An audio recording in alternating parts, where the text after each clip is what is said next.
Hey everybody, the Long Shot Signatures here. This is episode 129 of my TTM returns. Got back 3 successes today. We are going to start off here with a baseball radio announcer. This guy has been calling the games for over 40 years. He's been able to make some World Series calls, and he has a pretty famous line that he has from one of those calls. But this is a 2 of 2 success from Boston Red Sox radio announcer Joe Castiglione, and he even inscribed "Can you believe it?" on this one. I didn't ask for the inscription, but it was very cool of him to include that. Just an absolutely legendary career. He was recently honored for having 40 years of service with the Boston Red Sox, so really glad to get that one added to the collection. Then I've got another Formula 2 return. I actually wrote to both of these drivers separately, but I received 2 signed team cards back in the same self-addressed stamped envelope, so don't know if there's anything else coming back, but I will take it. This is coming back 2 signed photos from Virtuosi Racing. So I have Jack Duhan, signed there in silver, and then Marino Sato, also signed in silver. Whatever marker they used was kind of dying out, but still pretty visible. Some nice quality cards are pretty thick, and we'll see how they end up doing going forward. I think Jack has a couple of wins this season, but I think he's 9th in championship points, and Sato I think has a couple podiums. Then this last one here is really, really cool. So I've got a quick little nugget of information I want to share afterwards about it, but we'll go ahead and talk about the success and who the guy was. But this is a 2 of 2 success from longtime Minnesota Vikings legend Jim Marshall. He was a defensive end for the team. He also spent 1 year with the Cleveland Browns.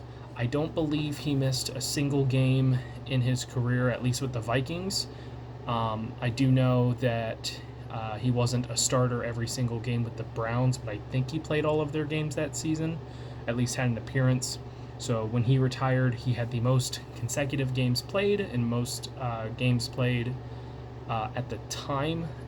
That has since been broken, but I think he still holds the record for those accomplishments at the defensive level. So, of course, Jim Marshall is super well known for recovering a fumble and running the wrong way, spiking the ball, and scoring a safety for the other team when he thought he had scored a touchdown for his team. They would ultimately still go on to win that game because he would cause a fumble later, which was picked up, and the defense was able to score on that one.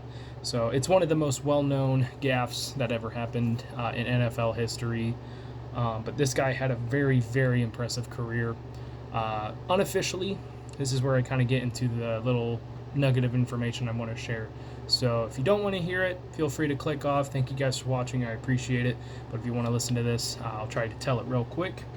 So a couple years ago, or it might have been last year, I think, a couple guys had released the findings of all their research going back prior to 1982 when sacks were first recorded, and tried to give the most complete record of defensive player sacks all the way till 1960. It's not 100% accurate, so it's considered unofficial. It's never going to be considered in the true football records and whatnot, but it really shines a light on how impressive some of these players were back in the day. So according to that research, Jim Marshall had 130 and a half sacks, which puts him right up there in some Hall of Fame contention. He only had 2 Pro Bowls, and he won an NFL championship in his career.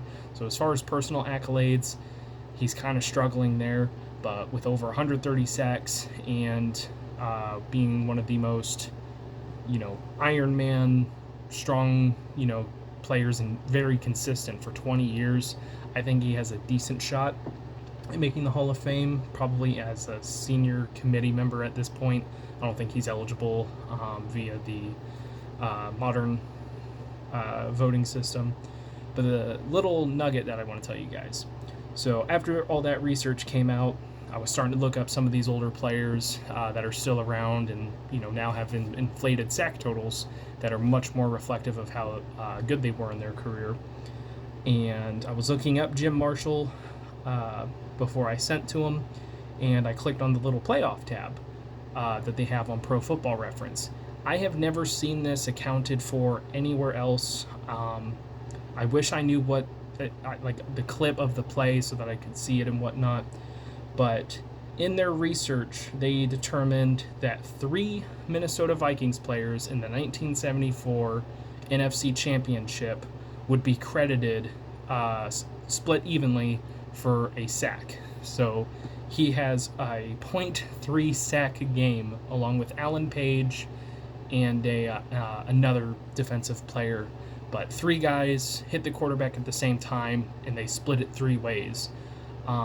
I've seen a couple of plays where like maybe a guy comes in later or he wasn't as involved, and they said, oh, you could split that sack 3 ways, but it's normally just split between the 2 primary pass rushers on that. So I've never seen anything like that. I tried looking up to see if I could find the play, and there's some footage from the game, of course, but I couldn't find the exact play. But if you guys want to look into that, maybe if you find it, send it my way. I would love to see that. But that's the only time I've ever seen statistically a sack get split 3 ways, and to do that in an NFC Championship game is really cool. But that is it for today. Hopefully get some more stuff in tomorrow, and I will share that with you guys should anything come in. But thank you guys for watching. I really appreciate it. Helps me out a lot. Best luck with your guys' collecting. Take care.